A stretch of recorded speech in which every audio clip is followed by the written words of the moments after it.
Hello and welcome back to my hometown, our Boomtown, with me, Good Time Tommy. Good time, Tommy. That's right, Brandon. How you doing, buddy? I'm doing good. How about yourself? We're in here early this morning, aren't we? Very early.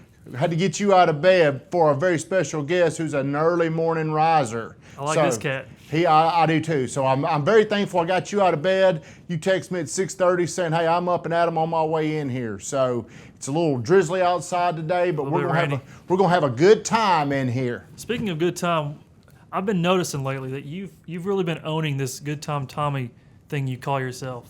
Tell us a little bit about that. Good Time Tommy is me just making the best. I'm a high energy person. I like to have fun. Some people may think it's just party boy Tommy. That's what one of my good friends this morning was telling me on my way in here. But Good Time Tommy is not that. Good Time Tommy is a high energy person that likes to have fun, that's going to make the best out of every situation. So when I reference hashtag Good Time Tommy, that means I'm just having a whole lot of fun, whatever I'm doing. If it's in real estate, if it's in the gym, if it's watching college football, I'm having fun is what it means, Brandon. Yeah, I agree. Thank you. Speaking of college football, it's football time in Tennessee. And Who's your favorite team, Tommy? I'm a diehard Notre Dame fan, but I've got special allegiance to University of Tennessee now. As you all know, John Jones is one of my very, very closest friends. He's my mentor, and I have known Jack Jones since he was like 3 years old. So now I don't have a choice. I have to cheer for the UT Vols, and let's give a big shout out. They're going to play Oklahoma this week, and Oklahoma is a highly ranked team. There's a lot of buzz going up there. The tickets are going to be scarce. So if you're going up there, you're going to have to probably pay at least $100 unless you want to wait till after kickoff. But let's give a shout out to some of our hometown heroes. Jawan Jennings from Blackman. I think he was their leading receiver in their first game, had a great game. And Jack has been hobbled. He had turf toe, and then he had a little hip injury, so it's kind of slowed him down a little bit. Yeah. But I mean, both of those guys have a very bright future. And of course, I'm extremely biased to Jack because, I mean, it's like a family member to me. So I'm going to be extremely biased. Go 66 UT Vols. So today, we're going to talk to a gentleman that I don't know extremely well, but I have a whole lot of respect for. And I want to learn more about, it's crazy how his schedule is so thought out, Brandon. I mean, it's insane how when you're looking to get Shane Reeves, the co-owner of Reeves Sane Drugstore, when you're talking about getting time with this guy, he's like, all right, I've got 15 minutes I can give you in November, and you schedule it through Julie, his lady there. So it's extremely hard to get on his schedule. And I want to know, how has he done this? He is a very enlightened guy. He spoke at one of Michael Burt's Millionaire Mindset classes one night, and he talked about how he planned. I mean, he plans out his whole year. I mean, I was just amazed by what this guy does. He's on boards. But what I really want to know is he is a top line revenue grower, which means he focuses on, let's grow our sales. And some people, it sounds easy to focus on that, but when you're growing your revenue, there's a lot of times you're investing a lot of money into doing that. But I want to ask him questions about that.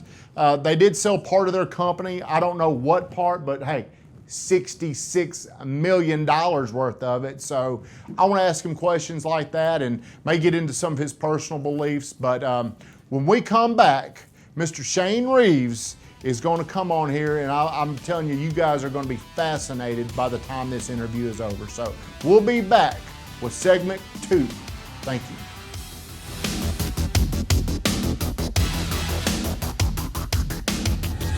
Welcome back to segment 2 of my hometown, our Boomtown. We've got the man on, Mr. Shane Reeves. Shane, thank you so much for coming on here today. Tommy, blessed to be with you today. Thanks for asking me. Well, we really do appreciate it. Now, what we're wanting to do here is give our audience a unique opportunity to get to meet Mr. Shane Reeves. So I'm just going to start this out, Shane, and talk about your where you started at Reeves Sane and where you are today with them. Where I started with Reeves Sane. My dad started the business in 1980 in Murfreesboro, and for those of you who are from around here, where he built it over there in Murfreesboro Memorial Boulevard, it was all farmland, 1980. And he actually opened it in a trailer, believe it or not, Tommy, in a trailer in 1980. He and one other guy, and people thought he was crazy. Crazy. He said, "Richard, what in the world are you doing going out on the edge of town putting a trailer for a pharmacy?" But my dad was involved with the city council. He saw a lot of growth going out that Memorial area and knew things were going to grow. So he went from there to a larger strip mall in 81, ultimately moved into where our pharmacy is today, our retail pharmacy was, which was a big toy store that went out of business, believe it or not. And during that period of time, when my dad moved over there in 1980, I was 12. And I was a little guy running around, and graduated high school in 86, and decided in about 1988, this pharmacy thing's pretty cool. My dad's doing it, making a living, maybe it's something I want to do. So I decided to go to pharmacy school in 1988. I actually was at MTSU. Believe it or not, my first semester at MTSU, when I graduated high school in 1986, didn't know what I wanted to do. I was having a good time in my life, like a lot of 18-year-olds do. Made a 1.6. I made all Fs and a C in golf. Nobody knows that. All Fs and a C in golf first semester at MTSU. It was a formative moment in my life when my grades came in at Christmas and my parents gave me an application to Shoney's and said, "Man, we're done." So anyway, I decided at that time to go to pharmacy school, which I did in 1990. I had a business partner named Rick Sane, who ultimately became my permanent partner, who was a student with my dad in the late 80s. And when I graduated pharmacy school in 1994, Rick was still there. We almost became partners by default. My dad sold half the business to me, and a guy named Ron Powell, who owned the other part of the business, sold the other half to Rick. So Reeves Sane basically came into existence, as most people knew it or know it today, in about 1994, even though we started in 1980. And Rick and I were business partners for 21 years. Only honestly in the last, mostly this year, have we really kind of gone in some different directions, doing some different things. But we were together for a lot of years and had a ton of success, opened a lot of businesses, made a lot of good decisions, made some bad decisions, made a lot of money, lost some money, hired some good people, hired some bad people, kind of got an MBA on the fly, and along the way, I realized I had to spend a lot more time working on my business and not so much in my business. So I stopped working as a pharmacist, kind of became more of an executive. When you say that, I'm sorry to interrupt. That's all right, man. But do you, I don't know if everyone understands when you're saying working on your business versus working in your business. Can you just articulate that for a few minutes? Sure. Seconds? If you're working in your business, and you're my world, you're a pharmacist and they're filling prescriptions. If you're working on your business, you're stepping back and you're looking at the bigger picture and you're saying, how can I drive additional patients into the store? How can I improve workflow and processes so the pharmacists do a better job? How can I put systems in place so whenever we're actually giving the medication to the patients, they've got a good positive experience? You can't do that if you're not getting up at 30,000 feet. Look at what's going on and trying to evaluate the whole patient experience from top to bottom. So, and I wasn't trained to do that. I mean, I'm a pharmacist, so I had to kind of get that MBA on the fly along the way and read a lot. What was so you read a lot? So you were you always in line? 1.6 GPA, 18 years old. What shifted early on in your life to turn this enlightenment light bulb on? I was 18. Like I said, my grades weren't good. I was working at Heritage Farms dairy plant, loading milk trucks. 18 years old, freezing cold, had met some buddies in there that I'm still friends with today. And it was about 20 years old, and the hours were terrible. I worked Wednesday nights, Thursday nights, and Friday nights till midnight, and I had to be there every Sunday morning at 5 o'clock. And I'm 20 years old, and I'm sitting in there, and I'm like, gosh, I don't want to do this the rest of my life. It's good people here, and I like it, but this is hard, cold work. And I said, I just think I want to do more. I'll tell you a gift my dad gave me. I went home on a Sunday, and I sat down with my dad and said, Dad, I tell you what, I think I might want to do this pharmacy thing you got going on. Well, my dad grabbed it as soon as he said that. And the next week, put me in a car. The next week, took me to the University of Tennessee in Memphis. It was the only pharmacy school we had in the state at the time. Okay. And they took me on a tour, and I met the dean, and I met some students, and basically he inspired me and said, You can do more, you can be more, you can achieve more. But the dean basically said, you got to make better grades, you're going to have to get some pharmacy experience, all the things you got to do to make it happen. So it was about 20, honestly, it was about 20, a light bulb kind of came on, and I decided, I got to change my habits. So you and Rick came together, and did you guys have similar philosophies, or was it a little bit different? I'll tell you what, I don't care what anybody's doing for a living. If you ever get a business partner in anything in life, it's like a marriage. That's right. Man, it's like a marriage in a lot of ways, and it's a marriage you can't get out of if things aren't going well real easily. But fortunately, from the very beginning, Rick and I were on the same page in regards to values. We're about same in regards to faith and family and politics, and our commitments were the same as far as patient care and community and giving back and innovativeness. So we're all on the same page in the big stuff. Right. So we were able to be partners for 21 years because of that, even though we differed in a lot of ways on business philosophy, and if I was growth-minded and Rick was bottom-line-minded, but we were able to kind of come together and make things work for a lot of years. Can you share your growth vision? Because I'm being selfish here, because I'm very much into growth. But when you started there, what kind of revenue numbers were you guys at versus where you got to? And could you share your vision, how you did that? Sure. When I became partners with Rick in 1994, we had about 25 employees, and the business was doing about $3 million a year in revenue. Okay. And we had one location. Over those 20-something years, we actually ended up opening 6 total different companies along the way.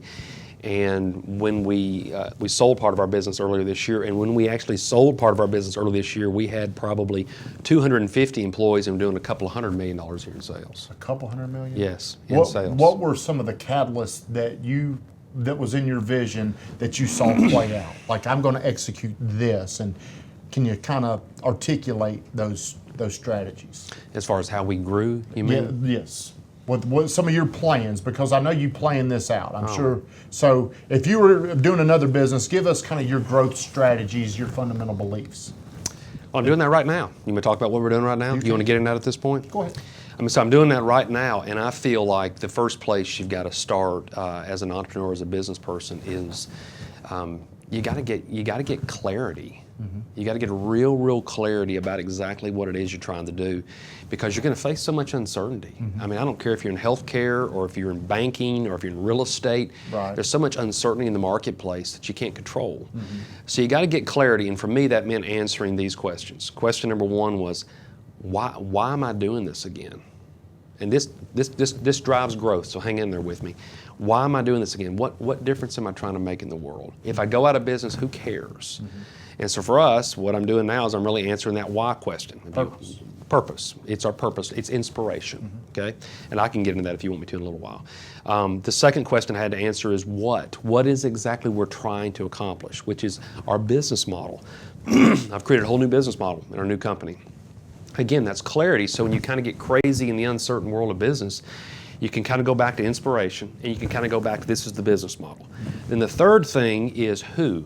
Who is going to help you do it, which is our leadership team. That leadership team needs to be aligned with what's inspiring you and your why, and what your what is. And I'll tell you, my friend, if you can figure out the why, and you can figure out the who, and you can figure out the what, then the how, it's not that hard, which is the strategy.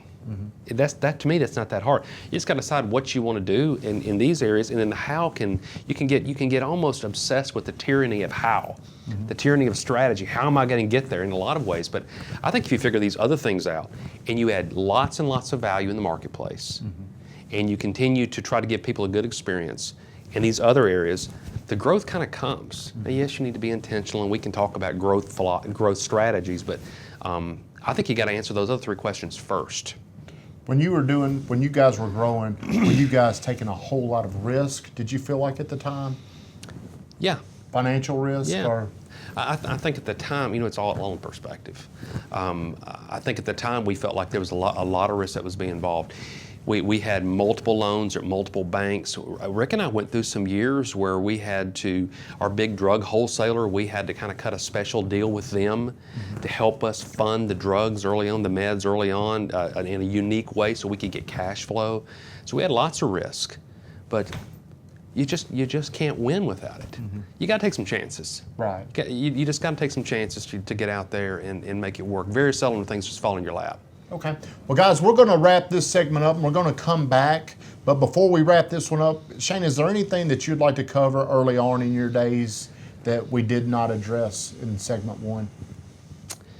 No, I think that's. I mean, I kind of gave you a big 30,000-foot view, but you kind of saw how I came into the business and where we are up to this point in time. But you know, I tell you, all I can say is I have been so blessed to be around so many talented people. I had a great business partner for a lot of years. Got wonderful staff, and it's all I had to do was smile and go talk on camera like this. The one thing that I keep hearing whenever we're talking with these very, very highly successful people is they all seem to have mentors. Somewhere along the way, somebody helped influence them to get where they are. So when we come back, we're going to talk about something that happened earlier this year with Mr. Shane Reeves. So stay tuned.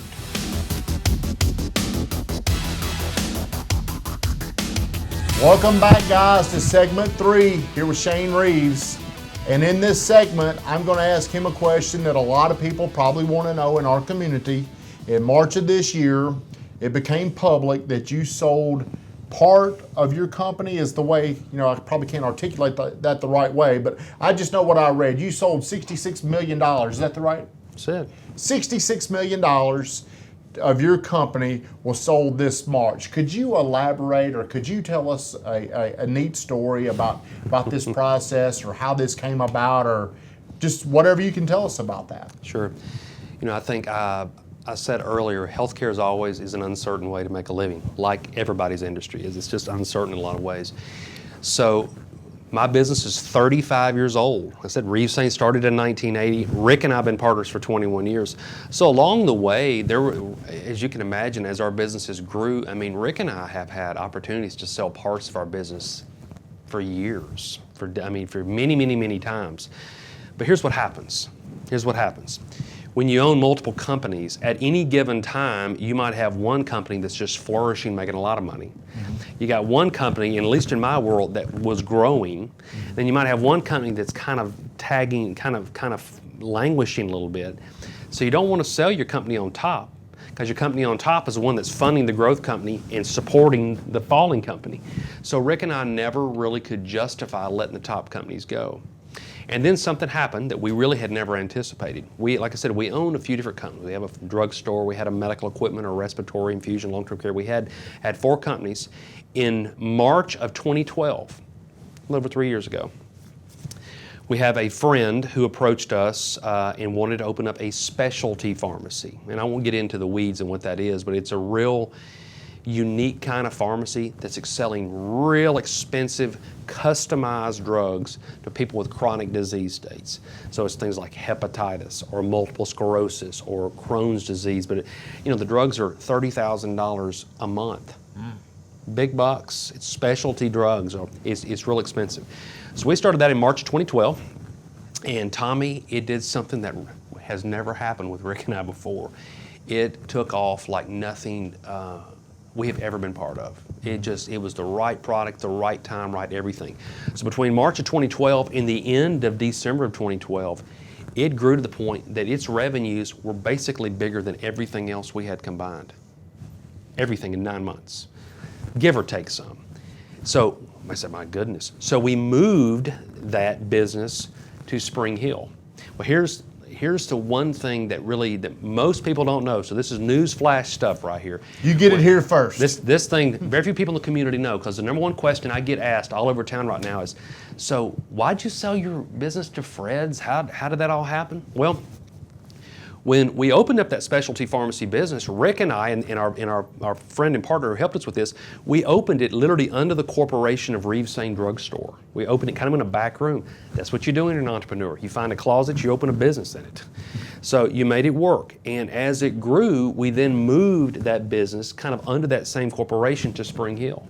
And I just told you, it grew like crazy in the first year. The second year, it even grew more. So by December of 2013, it was massive. It was 4 or 5 times bigger than everything else we had combined. So it was about that time that Rick and I sat down and said, listen, we're never going to have an opportunity like this again to be able to take some chips off the table. Let's try to find someone out there who's interested in buying our specialty pharmacy business. And we went to market, we started looking at it. But one mistake that we made, and honestly it might not be a mistake looking back on all of it, I think God's had his hand on it, is that when we got ready to just sell the specialty pharmacy business, we never pulled it out of the corporation of that retail drugstore. So in order to pull it out and then sell it, it was going to be massive tax. I'm talking 60, 70% tax. Tons of tax. So we said, well, we've got to find somebody who's wanting to buy the retail drugstore, primarily because they want the specialty business, but they're kind of willing to continue to honor our Reeves Sane Drugstore brand in this community. That's how we ended up with Fred's. Because Fred's basically said, we want the specialty, but they're in the retail pharmacy space. But when they looked at Rutherford County, they said, you guys have already got an established brand. You've been here forever. You got great people, great products, great services, so we'll leave the Reeves Sane Drugstore brand alone in this community. It's mainly the specialty we want. So when it hit the newspapers, Reeves Sane sells for all this money, the truth of the matter is they originally approached us because they wanted the specialty business. The drugstore went along with it because the way it all flowed out. So that's the rest of the story. So when people in town saying, I tell you what, Shane and Rick are making a killing on those milkshakes. That's not the case, man. That's not the case. We're blessed. We got a good drugstore that's doing well, but the big piece of that was that specialty pharmacy. Okay, so early you prefaced this by saying you just never know in healthcare. So was part of your fear with this new little specialty drug unit, could anything come along and change that? Is that why you felt like, hey, let's take advantage of this right now? Or what if people are thinking, why didn't you just hold on to it? Maybe it grows and grows, it keeps quadrupling or whatever. That's a good question, and I think it's primarily for 2 or 3 reasons. One is we had kind of, along the years, as I said, we've been offered, people have offered to buy parts of my business for years. They have, and we've always have said no. But I never had anything with that kind of growth and with that kind of multiple, ever. So the multiples were so big and the numbers were so big, we said, you know what, now is the time. We may never have the opportunity to get this way again. And I'll tell you, specialty pharmacy today is not nearly as good as it was 2 years ago. So it's changing, healthcare changes. So sometimes you gotta look at what's happening out there, and you need to grab that opportunity and take some chips off the table, and that's what we did. Were there any mistakes that you made or anything that you didn't negotiate, or can you even talk about that? Was it a huge learning experience? I mean, I don't know how often you can go through a sale like that where you sell $66 million, but I'm sure that's something that it's made you a wiser man. All I can say is that we spent a lot of money getting some crazy talented legal people and accounting people and mentors around us through that process to shepherd Rick and I, because we didn't know what we were doing. I mean, this was functioning at a whole new level than what we had dealt with before. So we had some really talented people that helped walk us through it. But from a learning experience, I mean, my goodness, yeah, all of it was new. All of it. The language was new, the contracts were new, the whole process was new. So again, you better get people that you trust to help guide you through it, and we had some good people. Okay, so since this happened, where does that leave Reeves Sane today? Okay. Moving forward, where are we today? All right, so here's what's happening. The remaining Reeves Sane brand is still intact. Rick, and like I said, Rick and I are business partners for 21 years, but as of about April of this year, Rick said, listen, I think I'm going to go work with the new Fred's business. So Rick has gone to work with the specialty business and stayed with the retail drugstore, and he wanted me to buy him out of the remaining parts of the business. And I did. And I can tell for everybody out there who's wondering, you can talk to Rick and he'll probably tell you the same thing. It's been a good thing for Rick and I both. It's really been a blessing in a lot of ways. He and I are at different places in our lives. He had some different things he wanted to do. I had some different things that I wanted to do. So he's gone to work with the Fred's business. I've taken the remaining parts of my business, the extended care, the medical infusion, all those aspects of it, and we're going through a significant re-engineering right now. Significant re-engineering. And here's the big picture. I've been given a gift, man. I mean, I'm 47 years old, and I've been kind of given the gift to start over again with tons of experience. I'm going to take my very best people, my best products, my best processes, my best technology. I'm going to move the whole business to a whole new location, and we're going to pursue the best opportunities in the marketplace. What are you? Do you know what exactly you're going to specialize in to us dumb people like me? Well, I mean, we're going to continue to be in medical equipment, respiratory, infusion, pharmaceuticals, but it's not going to be retail anymore. No retail business. It's what about the milkshakes? Because my good buddy Tom Krager wants to know. One of his questions were, can he get a milkshake? So can we still get those milkshakes? Tom, go get it, brother. The drugstore is rolling. We're going to have milkshakes there as long as you want them. We've got them for you. So that's still going to be the case. But I'm going to have a business-to-business model. I'm selling directly to hospitals, nursing homes, assisted living homes, jails, hospices. It's a business-to-business model that I'm going after. And a matter of fact, we hope to launch a new brand first of the year. Okay. Now, are you going to be hiring more people, or right now, or where are you on the hiring? We're hiring new people right now. I mean, I hired 10 people in September. Well, August, 10 people in September. So we're already hiring people right now. But it's, our theme, our whole theme, if you walk around my company right now, you see this, it's everywhere on all the walls. It's, we got to get better before we get bigger. So you're creating a culture yes. over there. We got to get better before we get bigger, better before we get bigger. So everything's about getting better right now as an organization, so then we can scale with a new company that can be efficient and scale and be profitable. You want to make money, and continue to be, make sure you're fulfilling the purpose in your business you want to do. Well, we're going to wrap this little segment up, and we're going to come back and we're going to talk more about the personal side and his personal growth and his philosophies, because you can see he's an incredibly enlightened person. So hopefully that answered a lot of questions that you guys may have had about the buyout from March of this year. So stay tuned for our last segment. Thank you. Thanks.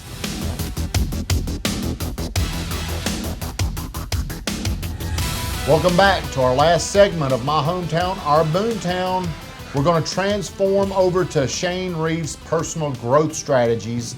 And one of my very close friends, Mr. Ronnie Martin, wanted me to ask this question. We're going to lead it off in the personal growth segment of your definition of balance. And then from there, if you could just, we're just going to leave this floor open for you to talk. Because we could sit here and learn so much from you on your personal growth, your strategies, your methods. Enlighten us. Okay. I think I know why Ronnie's asking that. I mean, I give a number of talks on productivity in general, and I honestly am to a point in time in my life now that I feel like balance, work-life balance, just the way we all think of it and know about it, I think it's a myth. I think it's a myth. And the reason is to balance anything. To balance anything means you've got to apply equal pressure to multiple things that are going on.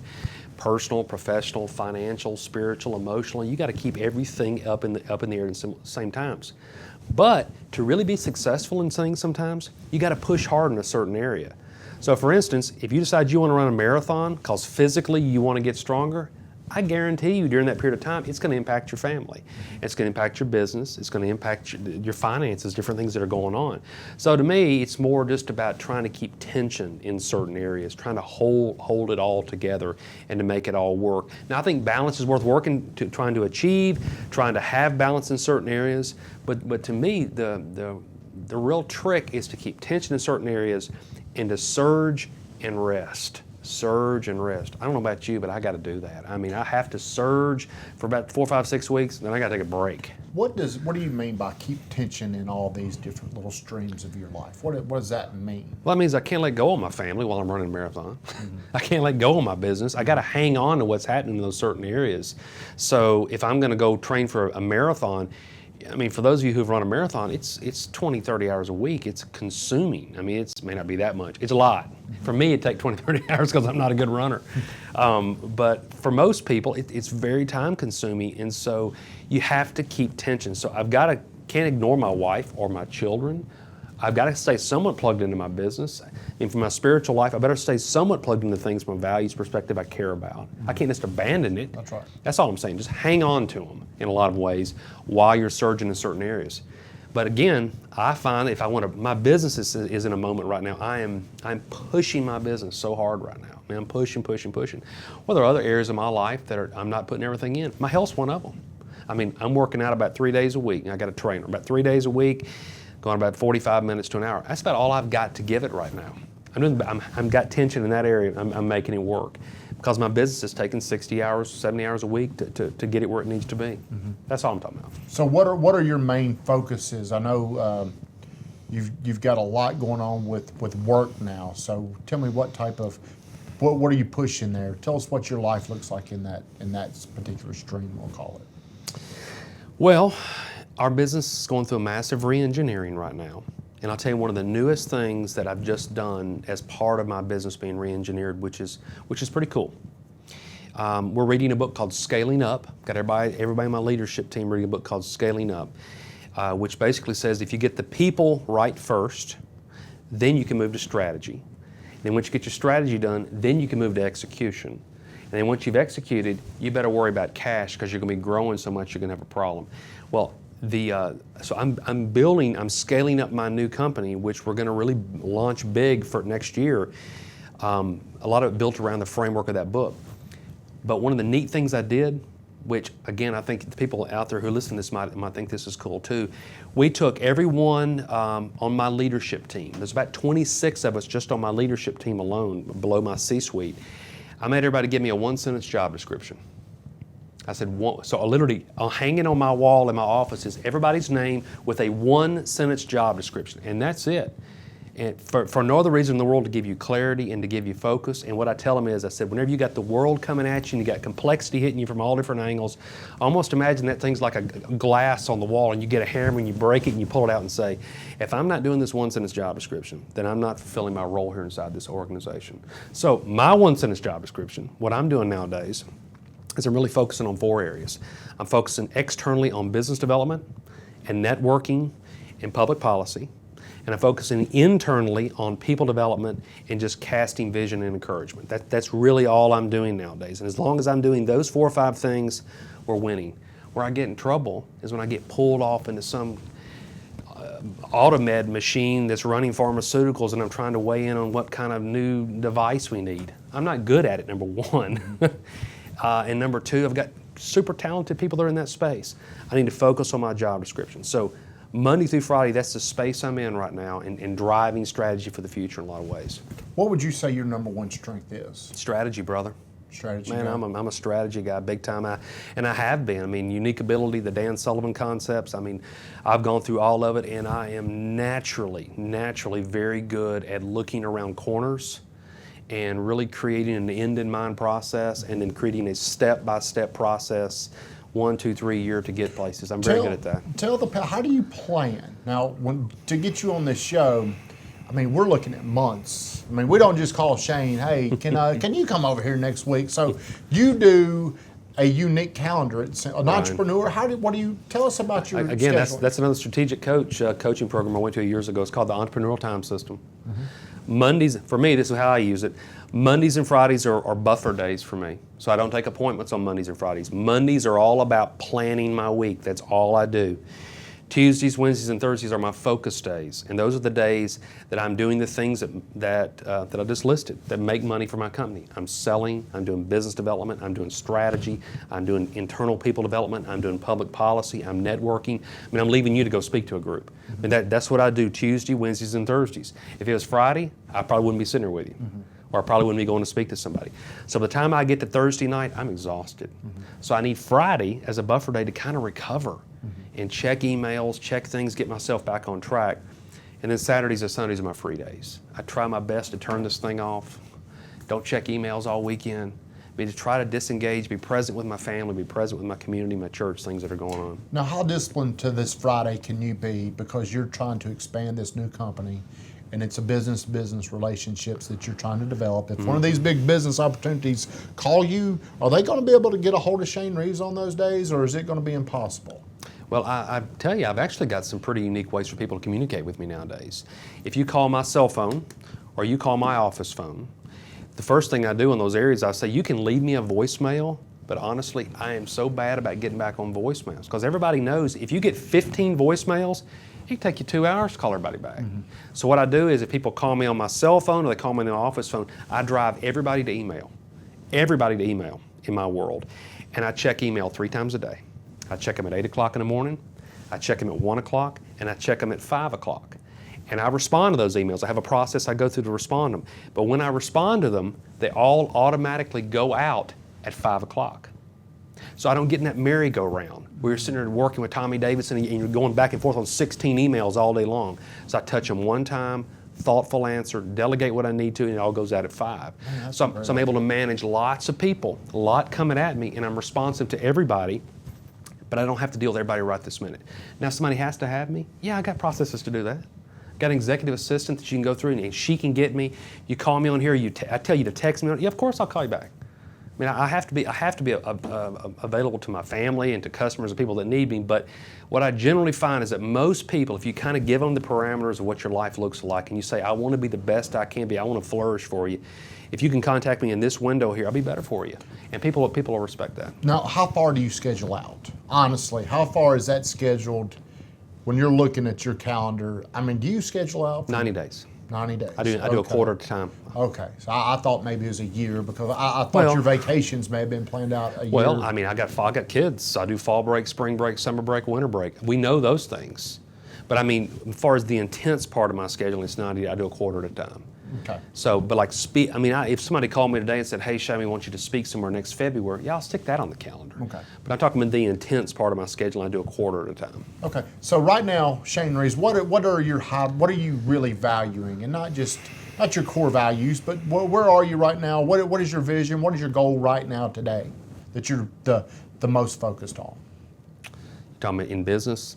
The number one thing I'm doing right this second is I have five things I'm trying to do in September, and I won't get into all 5 of them with you because they're one of those big picture things. But I'm choosing a new marketing agency. So I met with 6 marketing agencies 2 weeks ago, and I picked a brand new marketing agency, which we've engaged, and I basically have told her and her team, all right, in the month of September, October, I need a new name, we need a new logo, we need a new marketing strategy, we need a new website, and I want to have everything in place from marketing materials where we can launch January 1. So nothing's going to be the same. It's going to be completely new. Is it going to be? We don't even know what it's going to be then. At this point, there's a lot of discussion behind the scene what makes the most sense, and I could spend an hour talking about how our thought process behind it. But it's a whole new brand the first part of the year with a new concept, new look, new feel, non-retail. So I'm not doing radio, TV, print, billboard. Okay. I mean, I'm going after web. I'm doing what you're doing. Okay. Well, one question I do have: you're highly successful, good-looking. Hey, you say you're 47. You look younger than that. How often does the political question pop up? I know you're active in it. Is that a passion you could see yourself getting into one day? I've been around politics since I was 13.